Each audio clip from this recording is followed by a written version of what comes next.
I met the love of my life at my wife's funeral. That sentence sounds terrible. Trust me, I know. When my wife Rachel passed away after a long battle with cancer, I thought my life was over. We'd been together for 16 years. She was my best friend, my partner, the person I imagined growing old with. After she died, I stopped living. I was just existing, going to work, coming home, sleeping, repeating the same empty routine every day. Months passed, then a year.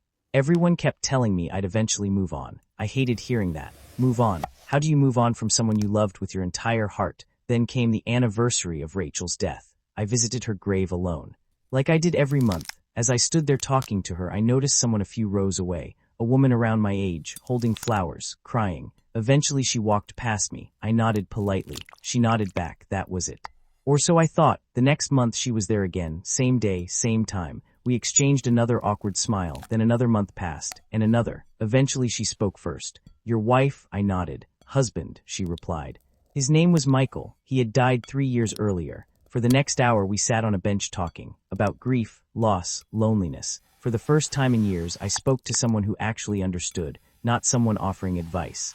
Not someone telling me to move on, someone who genuinely knew what it felt like. Her name was Hannah. After that we started seeing each other at the cemetery regularly, then coffee afterward, then dinner, then long walks. We became friends.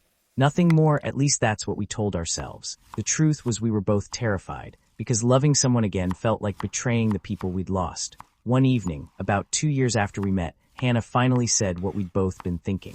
Do you ever feel guilty for being happy? I looked at her, then nodded. She started crying. So did I, because we both understood, and because neither of us wanted to spend the rest of our lives alone. Months later we started dating. Slowly, carefully. Neither of us tried to replace the people we'd lost, because that wasn't possible. Instead, we created something new, something different, something beautiful. Last year I proposed.